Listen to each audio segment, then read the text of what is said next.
guys, it's my birthday. And since it's my birthday, I don't want to do much work this week. So instead of doing the usual research list that we go ahead and get your public opinions for and compile a list of why we think that these selections should be in the list, you're going to get my personal list. And we might be skipping the Monday video, but that depends on how much we party on Sunday. Now, since it's my birthday, I've decided to pick one of my favorite games of all time.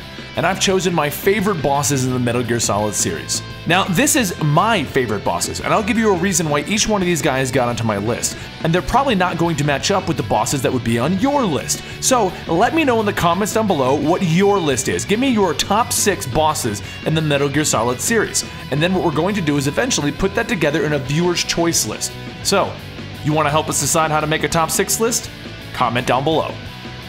Number 6. Vamp. Okay, I like vampires. Not Twilight vampires, but more of your evil and dark vampires. Like True Blood. No, wait! Suge! Anyway, I've always loved Vamp, because simply, he seems to be one of the few remaining remnants of that weird supernatural take they went for in Metal Gear Solid 2. Now I know he was basically explained away with nanomachines, much like most of the supernatural elements, but I don't buy it. I mean, they can't just answer everything with nanomachines, and the idea that Vamp could simply be an immortal and twisted guy who likes blood is something that I enjoy. Just let me have my bizarre and out-of-place vampire boss. And besides, I don't care what they say, nanomachines would not help you recover from a bullet wound to the head. He took a shot to the head. He has to be something supernatural. Number 5. Liquid Snake. Brother! Liquid Snake was a great character because he refused to stay dead. I mean, seriously, this guy comes back as an arm, and then it controls someone else's body. Now, once again, they explain it all away with nanomachines, but there is definitely more to this than that. And what makes Liquid Snake stand out for me is his final fight. The dude decides to go for a full-on fist fight instead of just shooting you, which is cool in concept, but the reason it stands out for me is the fact that hand-to-hand combat in Metal Gear Solid really wasn't that great. So therefore, all this hyped up ending with your brother just hits the ground when we hit the limitations of the original PlayStation system. But regardless of the fact that that fight stands out in my mind because I personally don't feel it was that great, put all of that aside, when I see my real-life family brothers, I still greet them with, BROTHER! Number 4.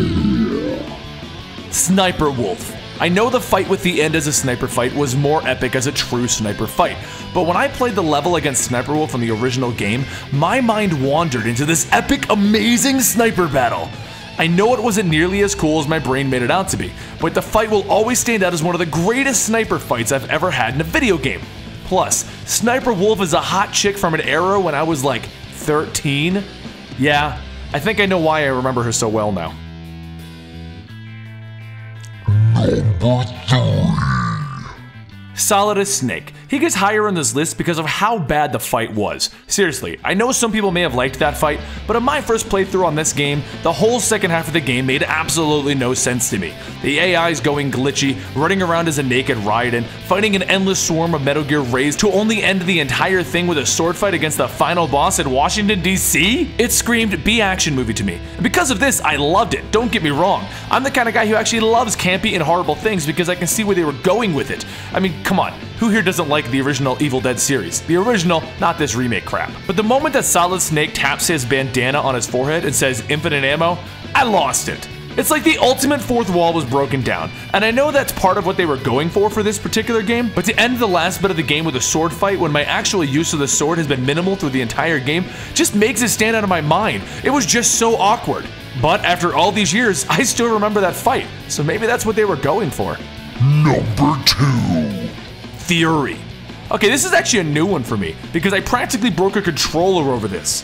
Now, I played Metal Gear Solid 3 at launch, and I didn't touch it again until we did the playthrough on our Let's Play channel. What this turned into was me trying my damnedest to remember a game that I played so long ago. I didn't even remember Fury at all, never mind the proper way to fight him. And when I did actually remember how to beat him, I couldn't do it! It took forever! I was getting so pissed and frustrated, and I don't even know why. And besides that, crawling around and fighting in complete darkness only to be startled by his fire going off like crazy definitely stands out as one of my favorite boss fights in this series. Number 1. Volgin. Now, I know a lot of people would say the boss fight or the big boss fight from Metal Gear, but for me, Volgin is the #1 bad guy in this entire universe. Now, I know it's never outright said in the game, but Vulcan is the embodiment of the phrase, every action has a consequence. The entire series is based out of one action that he took. He launched those nukes that the boss gave him, putting the blame on the boss, forcing her to go down as a traitor, forcing Big Boss to question everything, leading to both Big Boss and Zero misinterpreting the true meaning of the boss's wishes, leading to a separation between the two of them, leading to Zero making clones, which then leads to Big Boss trying to make an army, and eventually the clones taking him down, and then the clones fighting amongst each other, and again Zero, and then Zero making AIs to continue the boss's wishes in his old age, even though the AIs also misinterpret the meaning of the boss's wishes, to then have a clone of Big Boss stop everything, which then leads to the war economy plummeting, and then causes more problems, and Raiden becoming a super cyborg, and then a high-heeled cyborg fighting a new Metal Gear and the Senator to keep people from trying to control everyone! Okay, that was in one take. It all comes full circle, guys, and it's all because Vulcan's single action with the warheads. What do you think would have happened if he didn't launch those and the boss just completed a mission and came home? Well, that's it. My list of the top 6 Metal Gear series bosses. What's your list? I'm really curious if you agree with me or not. Let me know your list in the comments down below, and I'll see you guys next time here at Eligible Monster. Now I'm gonna go have some birthday cake. Why don't you guys come and join me? Some robot told me the cake isn't a lie.